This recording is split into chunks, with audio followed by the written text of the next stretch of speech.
Everyone wants to be paid what they think they're worth, but professional athletes seem to have a lot to say about it. Rookies almost never hold out because their pays are based on where they are drafted, but when an athlete does better than their contract says, well, they start to complain. In this video, we're going to talk about a few who recently said they should get more money. First off, Patrick Peterson. Peterson of the Arizona Cardinals has been itching to get a big contract ever since he saw fellow NFC West cornerback Richard Sherman sign a huge deal, and then also saw Pro Bowler Joe Hayden get his. Peterson was the number 5 pick in 2011 and has been to the Pro Bowl 3 times. He's very good at shutting down the other team's best receiver, plus he's also a dangerous punt returner. He's returned 4 punts in his 3 seasons so far, so we kind of get why he thinks he deserves to be called the highest paid cornerback in the league. He thinks he's worth all the money the guys above are making and more, and we can't really blame him either. Up next, NCAA athletes. Okay, so this one might be a cop-out, but Northwestern football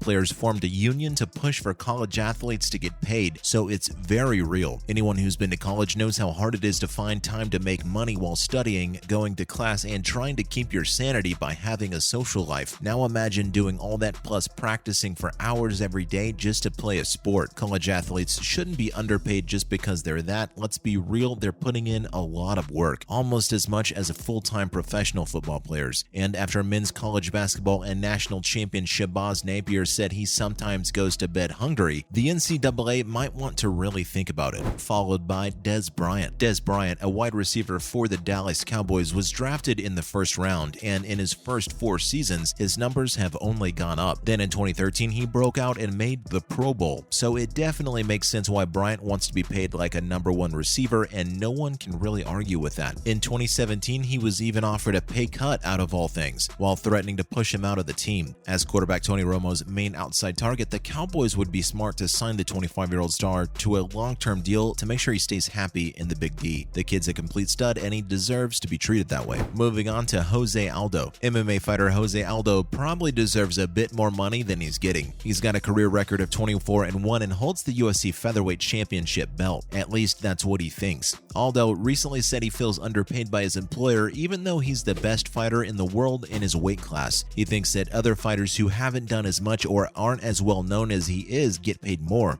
Yikes. In 2014, he was earning less than half of what some of the best UFC fighters playing alongside him were earning. But then again, we also could say his performance is pretty much stuck to the ring and could be much better if he tried, so who knows. Next, Jimmy Graham. Even though Jimmy Graham of the New Orleans Saints often lines up in the slot, the NFL has called him only a tight end, but the 2-time Pro Bowler's still hoping to get paid like a wide receiver when he signs a new contract. Graham's got the best chance of getting a huge deal signed sooner rather than later, and this is because the team doesn't want to mess up what he and quarterback Drew Brees have got going for the past few seasons, so the guy who wants more money will get more money. In 2014, he was thrown to more than any other tight end or wide receiver in the league when he was on the field. A top NFL tight end gets thrown to about 10% of the time, while a top wideout gets thrown to 14% of the time. Most of the time, wide receivers are at the top of this list. After Graham, the next most used tight end is Jordan Cameron at number 18. Graham is on the field more often as a receiver than as a tight end, which makes things even more complicated. Not to mention Pablo Sandoval. Even though Pablo Sandoval, an all-star third baseman for the San Francisco Giants, has lost weight and tried to stay healthy over the past few seasons, we're not sure he's as good as he thinks he is based on his stats. Even though he's a key part of the Giants offense and plays in the middle of the lineup, he shouldn't think he should get more than $100 million.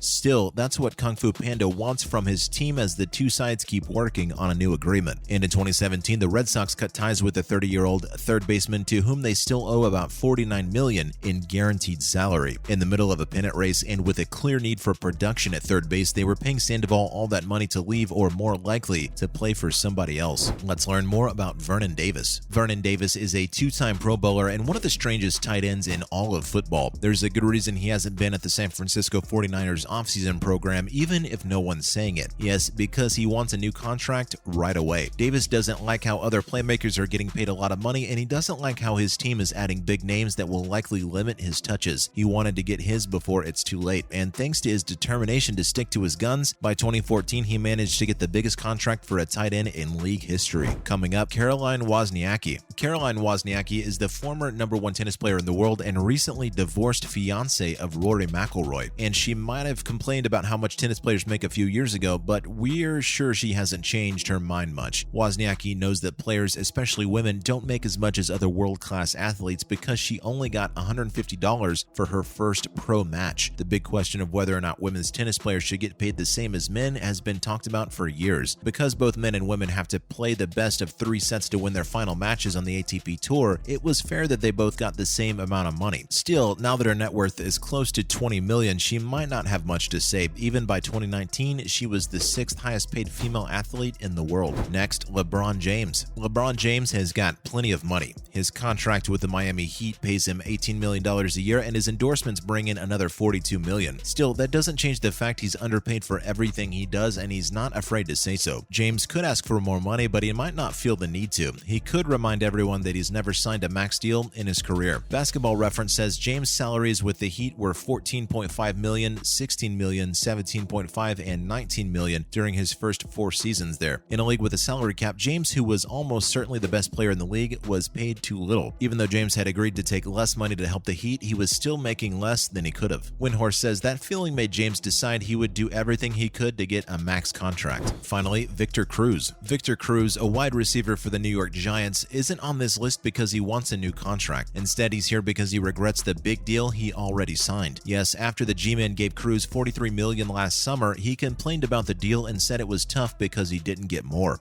He seems to have forgotten how much money that is. When you look back, you can see how silly something you said before sounds. After he said in a radio interview he took less money than he deserved in a 6-year, $45 million deal, he realized it might not have been the best thing to say out loud. Based on what previous markets had led to think about their value, the original thought was correct. He didn't do nearly as well as he had hoped, which made him sad. But when he had time to think about how he went from being a rookie who wasn't picked up to being rich and famous, he decided to take his words back. That's a wrap for this video. Which of these athletes do you think is the most underpaid and deserves better pay? Let us know in the comments below. Make sure to give this video a thumbs up and subscribe to our channel for more videos like this. See you in the next one.